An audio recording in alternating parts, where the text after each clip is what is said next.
The following Profiles in Caring is brought to you by generous funding from Equitable Life and Casualty, committed to being the premier life and health insurer for the ultimate generation, today's senior American.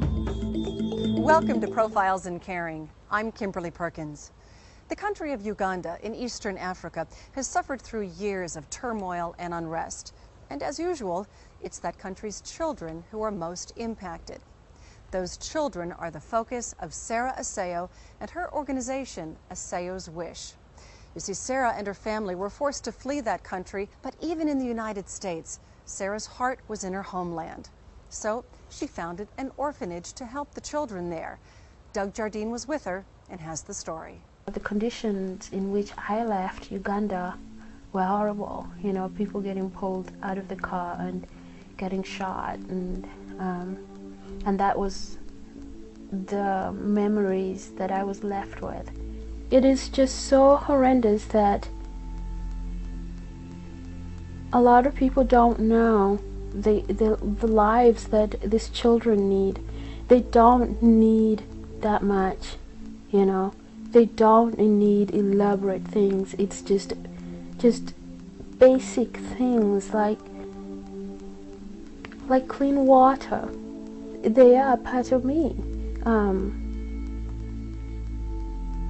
Some of these children, for all you know, could be my relatives, and I don't know, because they're from that area, Kaberamaido.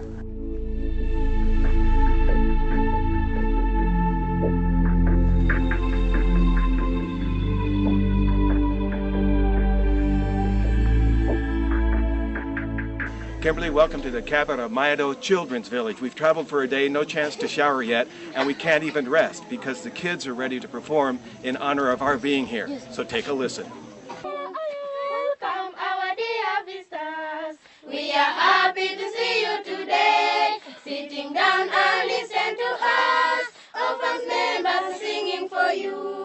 My name is Aseyoâs Wish. We are happy to see you today. Sitting down and listen to us. Orphans members singing for you. Welcome. The orphans' first song told us they were happy to see us there. But in what was the quickest dose of reality I've ever had, what I thought would be a happy celebration of song and dance immediately turned to the children's autobiographical messages in song. In their own words and to music they had written, the orphan children of Aseyoâs Wish Foundation communicated their innermost feelings of being abandoned and alone due to the mammoth killers here in Uganda, war, and AIDS. You see me here, I have no parents, I sleep on the floor, I eat from the government, no one care, no one love me. AIDS, AIDS, AIDS, AIDS, AIDS, killer disease, killing young and old, rich and poor, all they die. The children just started flowing in. I have not ever gone out there and looked for children. They find us. I can only help 150 at the moment, and I can only house 100, but feed the other 50. What they do is they go into the village for breakfast, then they go to school, and then they come back for lunch, and then they go back to school, and then they come back for dinner, and then they go find I don't know where they go at night, but they will find a place to go, and then return again in the morning. They're just waiting every day. They're like, so when is the house? When are we going to finish? When are we coming in? When are you going to build another house? Because they just want some place to be. I want to help all children, but I obviously cannot. So since I can't help all children, I'm going to start with where I was born. I do identify with them. And Kaberamaido town has a lot of orphan children. And that's why I choose this place.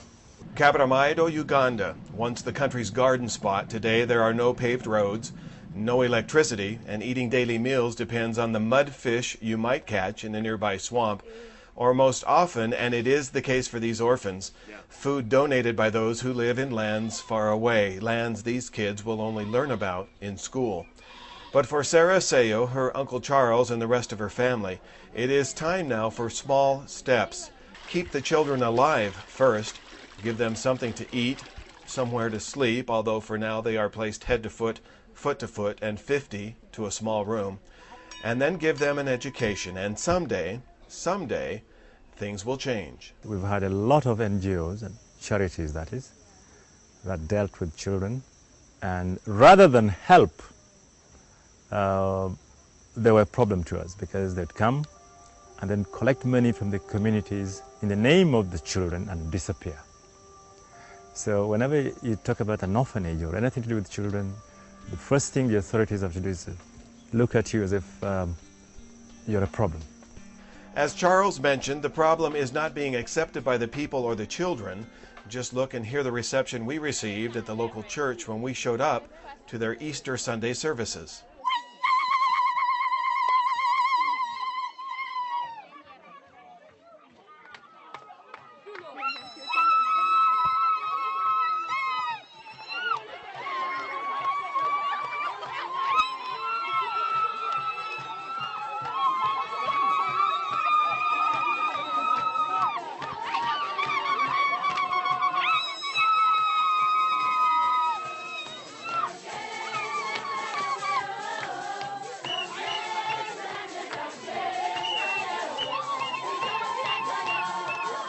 It is local and regional political authorities who are skeptical of NGOs, non-government organizations, and it is no different for Aseyoâs Wish.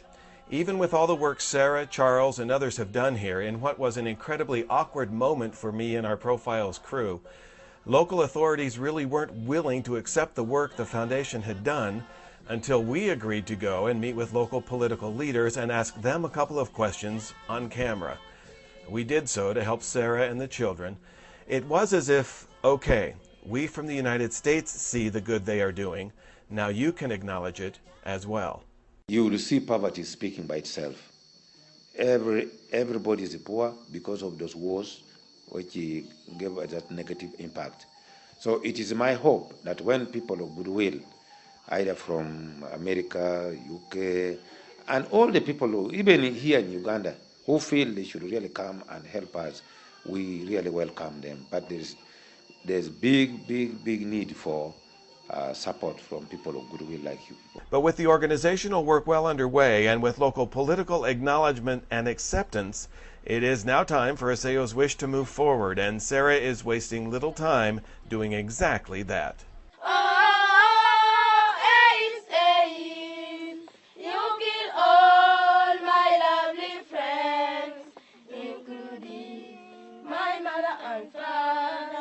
When Profiles in Caring continues from Kaberamaido, Uganda, the stories of 3 very special orphans and a very special homecoming for Sarah Asayo. We'll be right back.